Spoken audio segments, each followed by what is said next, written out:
Call the Treasurer. Thank you, Mr Speaker. I present the Appropriation Bill No. 1, 2024-25 and the explanatory memorandum. And I call the Clerk.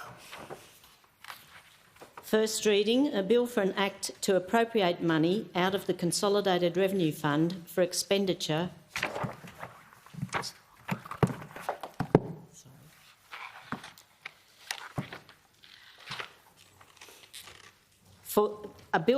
to appropriate money out of the Consolidated Revenue Fund for the ordinary annual services of the government and for related purposes.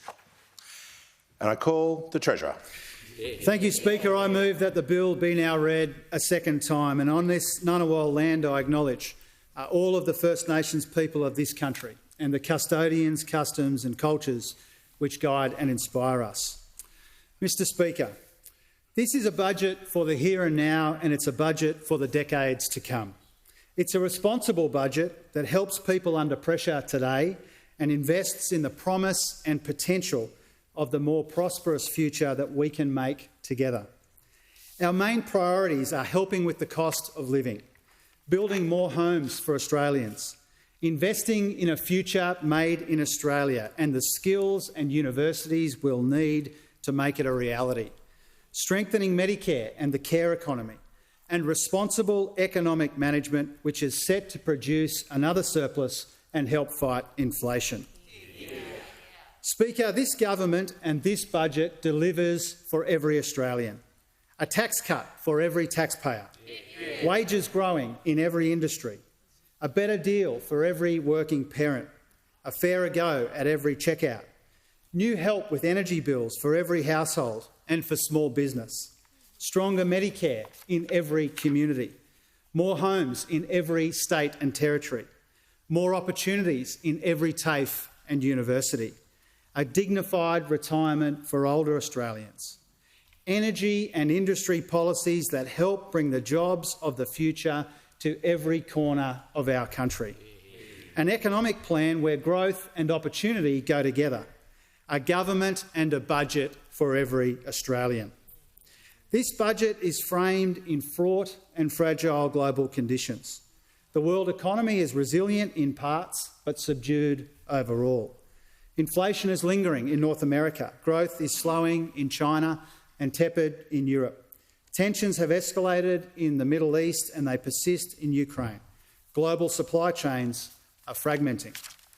This uncertainty combines with cost of living pressures and higher interest rates to slow our economy, with growth forecast to be just 1.75% this financial year and 2% next.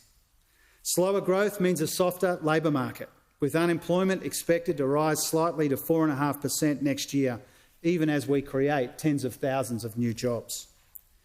I want Australians to know that despite everything coming at us, we are among the best placed economies to manage these uncertainties and maximise our opportunities. We have an envied combination of moderating inflation, record new jobs, near record participation, real wages growth, the lowest ever gender pay gap and expanding business investment. Annual inflation has more than halved from its peak in 2022 and it's now lower than anticipated in the mid-year update, but we know that people are still under the pump. That's why we designed our cost of living policies to ease these pressures and take another 0.75 of a percentage point off inflation this year and 0.5 percentage point next year.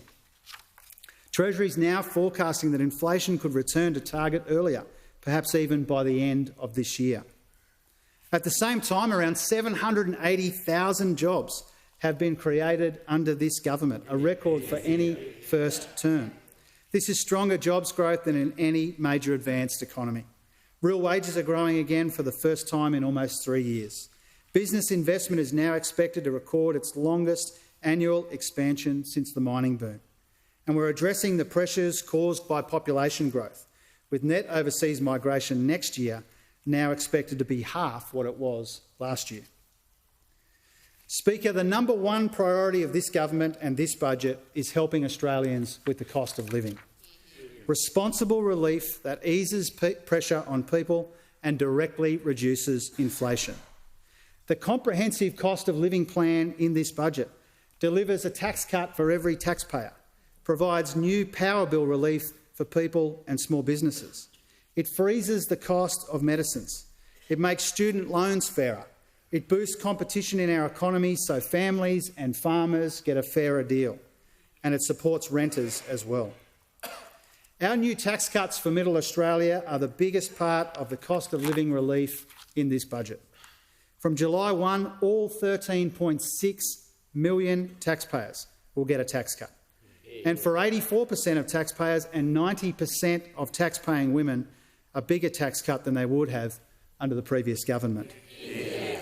This is about rewarding the hard work of our nurses and teachers and truckies and tradies, and the 2.9 million people earning $45,000 a year or less who would have received nothing. The average benefit is $1,888 a year, which is $36 a week. Our tax cuts are better for families and communities, women and young people. They are better for business and they are better for the economy. Speaker, in 2022, Russia's invasion of Ukraine triggered the biggest shock to global energy prices since the 1970s. We know Australian families and businesses have felt this pain, and that's why we've stepped in to help. Electricity prices would have risen 15% in the last year, if not for our efforts. Instead, they rose an average of 2%.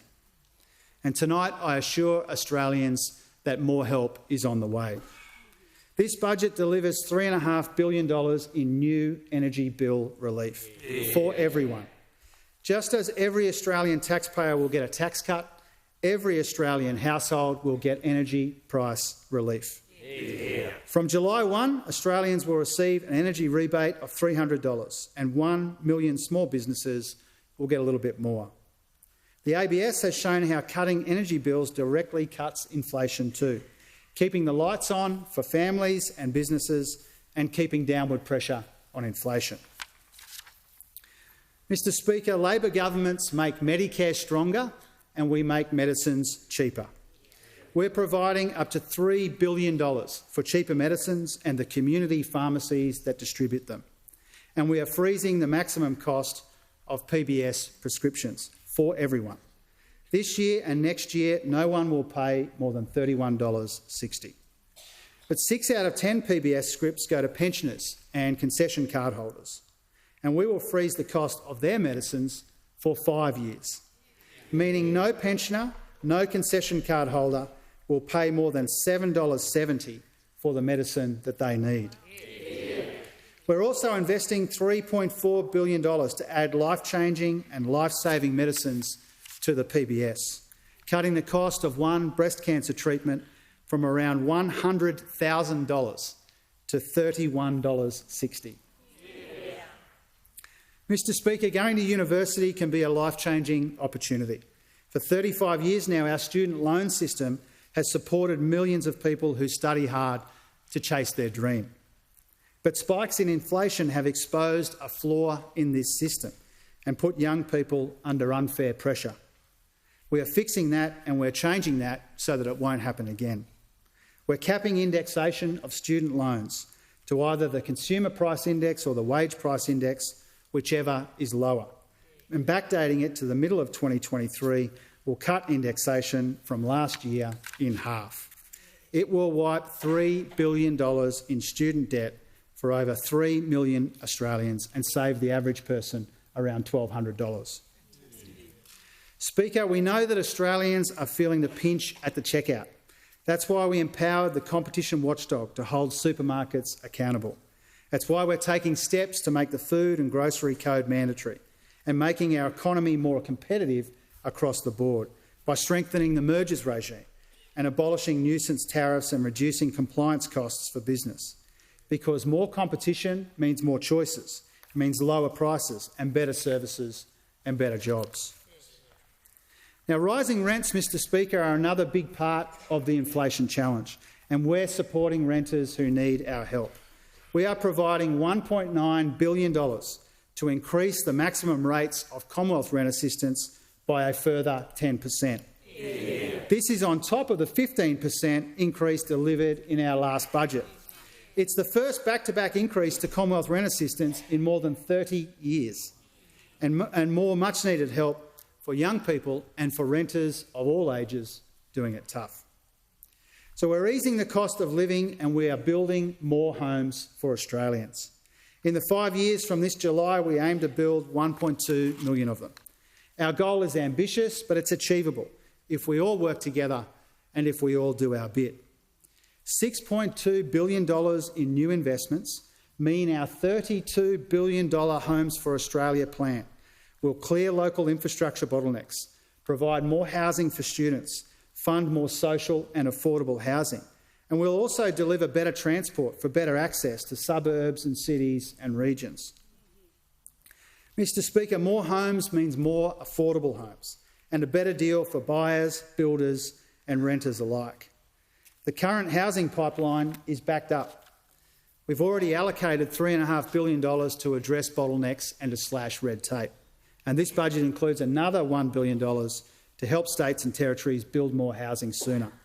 And we're providing $89 million for 20,000 additional fee-free TAFE and vet and vocational places to train more construction workers to do the work that we will need.